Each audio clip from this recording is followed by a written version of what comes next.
the sane but sinister people in Washington. Not everyone is sane, but those who are sane and sinister, that an American attack on Iran will result in utter devastation throughout the Persian Gulf region. All those bases will be destroyed. But far more important than the bases is the fact that those tiny dictatorships across the Persian Gulf, they will no longer exist. There will be no more oil and no more gas, either in the Persian Gulf. American bases in Iraq will be overrun, and in the Caucasus, there will be no oil either. So if Trump wants to destroy the U.S. economy, that's the choice that he can take.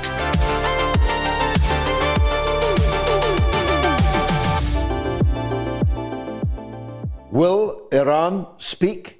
And how does the Trump show look from the Persian Gulf? Who better to ask than Professor Seyed Mohammed Marandi, Chair of American Studies at the University of Tehran.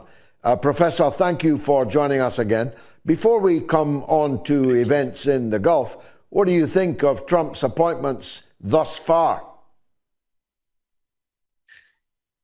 I actually think that people shouldn't have expected anything different.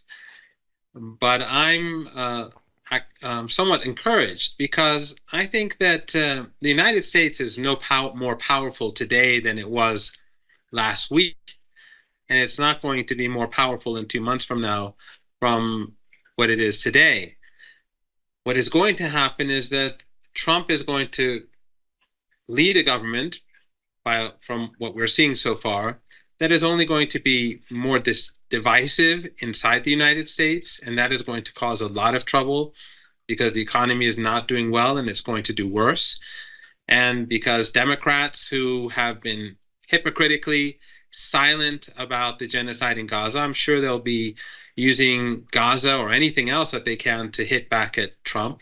So he's going to have a lot of trouble at home. And the hypocrisy of the previous administration, people like Jake Sullivan or Netanyahu's lawyer, as they like to call him, Blinken, that hypocrisy is gone. This team is going to, I think, be more easy for people to read across the world. The United States has lost its soft power. I mean, there's no doubt about that.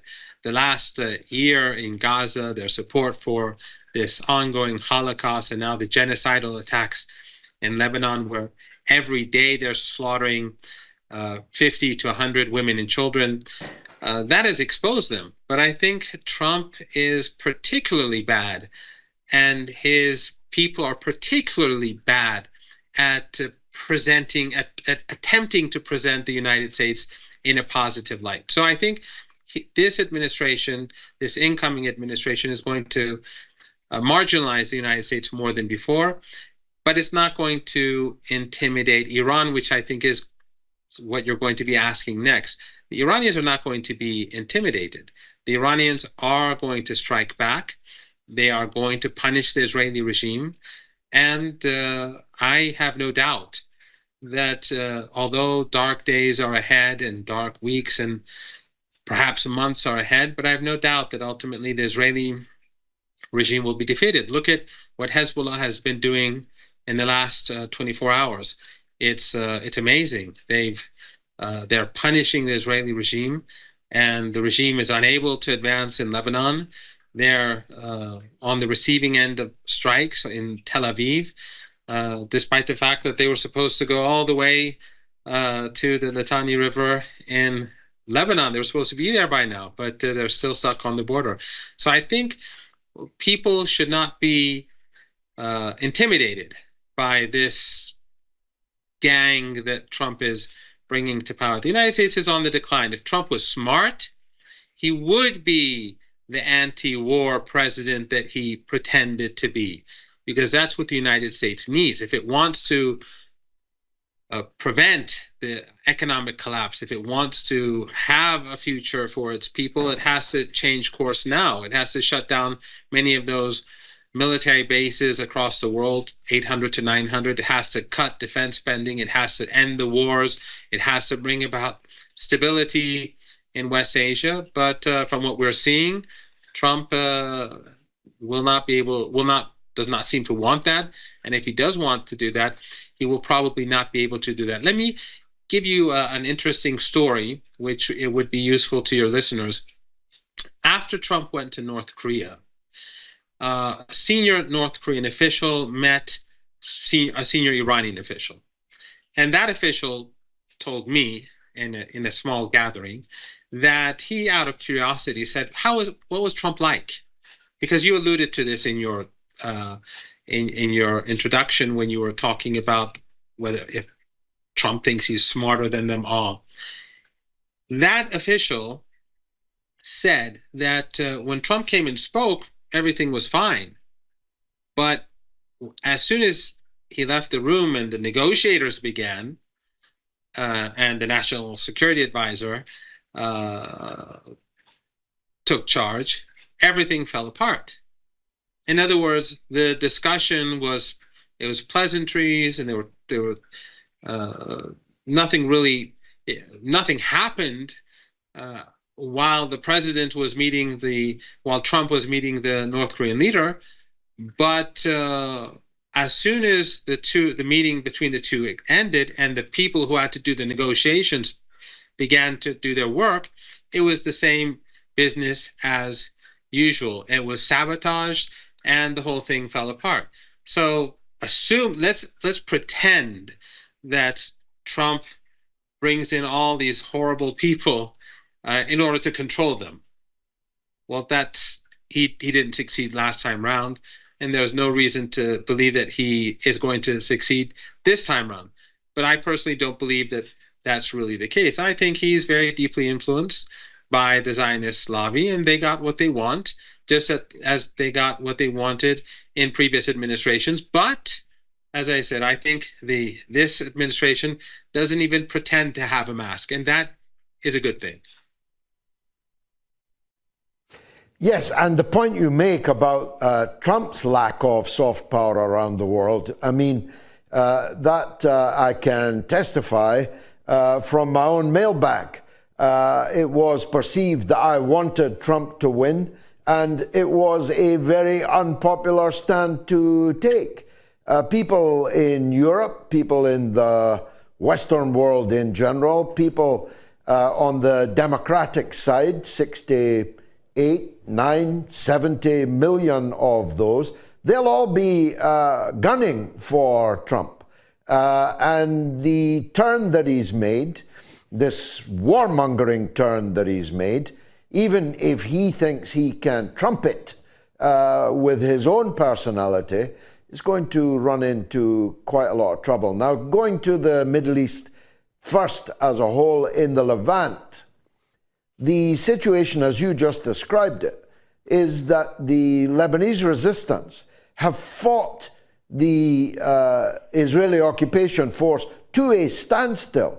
It is the case that they do not control a single village in Lebanon after 50 days of all-out war, when their war aim was to drive the resistance all the way north past the Litani River. And even in Gaza, which they have completely flattened, and where they are starving, willfully starving to death, hundreds of thousands of people, they're still losing soldiers there.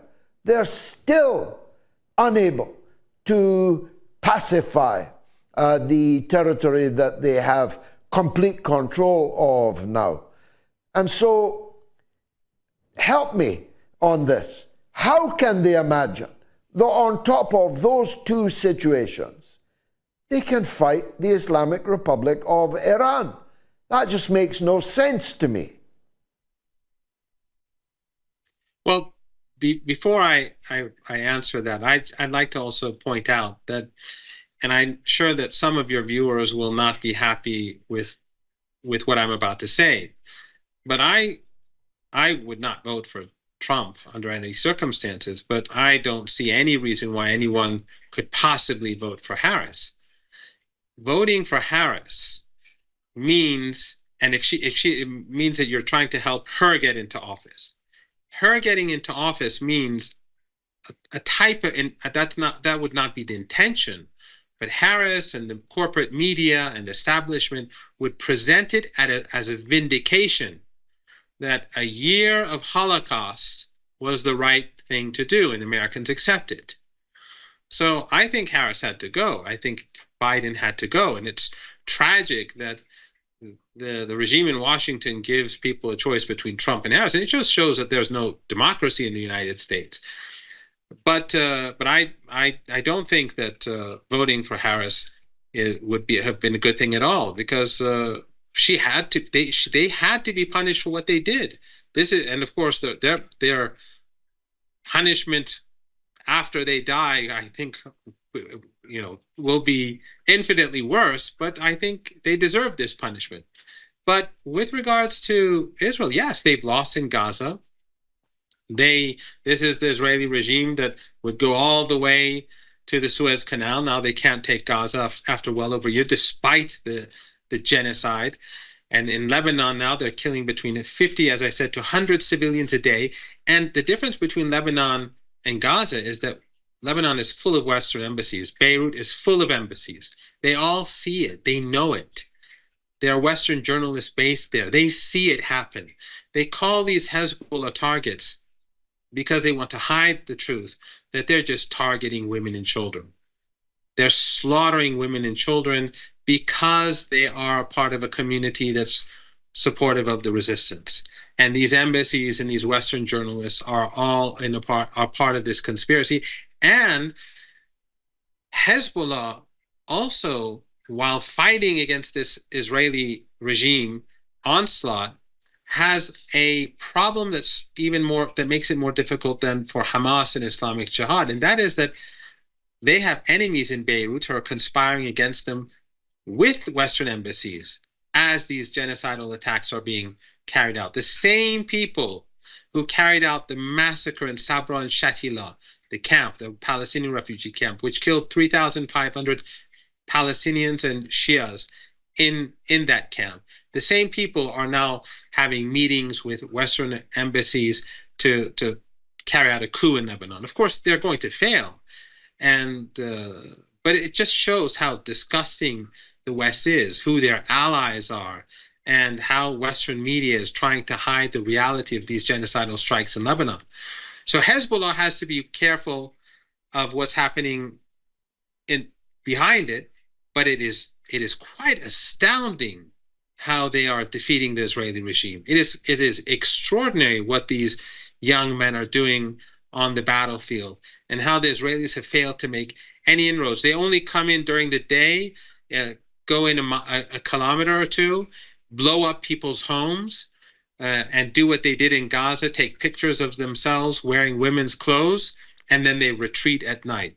And they get beaten and hammered and humiliated, and they've achieved nothing. So how is the Israeli regime, which cannot cross the Lebanese border, how is the Israeli regime that has failed in Gaza and it has only carried out a genocide, how does it think it's going to defeat Iran? The hope of the regime is not that it can defeat Iran, because Iran can crush it. The hope of the regime is to draw in the Americans. And of course, the Trump cabinet makes it seem that that is what the Americans would possibly do. But personally, I think it's quite clear for the sane but sinister people in Washington. Not everyone is sane, but those who are sane and sinister, that an American attack on Iran will result in utter devastation throughout the Persian Gulf region. All those bases will be destroyed. But far more important than the bases is the fact that those tiny dictatorships across the Persian Gulf, they will no longer exist. There will be no more oil and no more gas, either in the Persian Gulf. American bases in Iraq will be overrun, and in the Caucasus, there will be no oil either. So if Trump wants to destroy the U.S. economy, that's the choice that he can take. But I think that his supporters will very, very swiftly turn against him, and it will destabilize the United States. And if they're worried about refugees and illegal immigrants now, imagine what it will be like for Europe and the United States if there's economic collapse, a global economic collapse. It's a very scary scenario. No one will win. The world will lose. It will affect people for decades to come, everyone across the world. But it will be a major catastrophe for Trump and his people too.